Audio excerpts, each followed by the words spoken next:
Hi mga ka-Basketboleros, ako pala si Dominador June B ng SAN CARLOS Academy, age 52, nagturo ng sa SAN CARLOS Academy way go back 1989. First coaching 1990, basketball girls up to now.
Yo!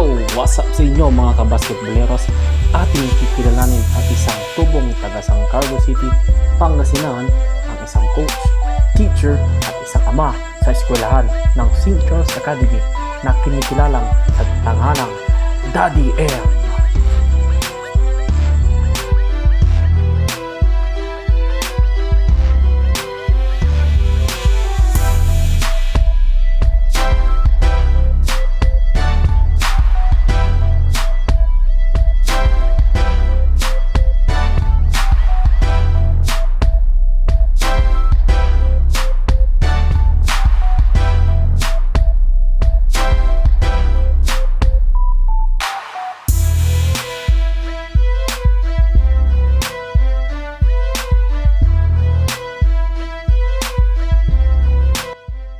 Hello mga ka-Basketboleros!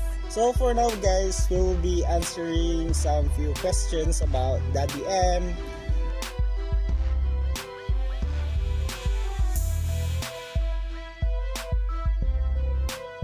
So nagkaroon ng first championship si Daddy M noong 2015 R1AA Basketball Girls Division Champion.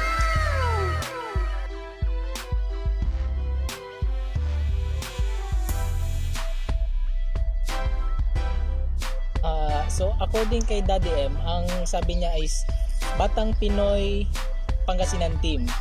Yung nag-compete sila sa National Finals sa Baguio City noong taong 2018. So yun yung pinaka-memorable para kay Daddy M.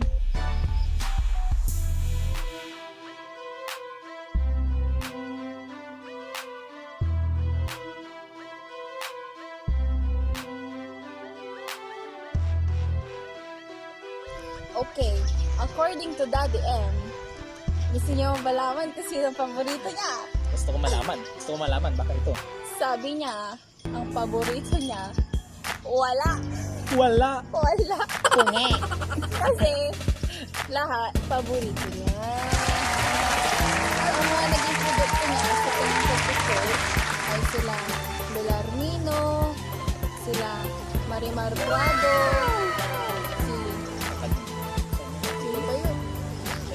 Marimar? Hindi, Adamson. Tapos si Mark Obama, Paliso, Si Mark Obama. sa RTU. Tapos si Ate Raven Arena sa FTU din. FTU? Tapos Maria Teresa, tama ba? Sa Monte, sa FTU din. Si Belarmino sa Adamson. Dalawa sila sa Adamson. Oo. Tapos dalawa din sa FTU, tapos isa sa RTU. Yun yung mga naging produkto ni Daddy M.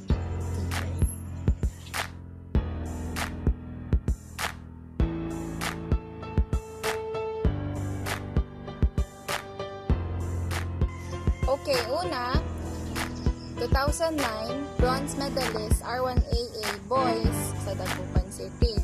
Tapos, 2013, basketball girls silver medal sa La Union. Tapos, pangatlo, 2015, R1AA championship basketball girls sa San Carlos, dito sa amin.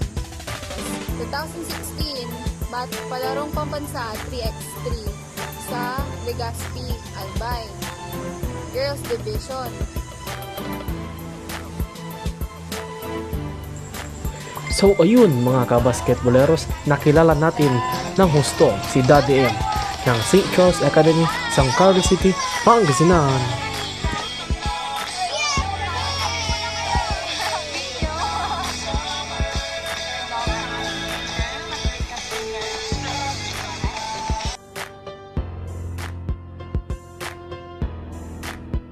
And you're watching Serpidong TV, Usapang Basketboleros. And don't forget to like, Share and subscribe na Mga ka-Basketboleros.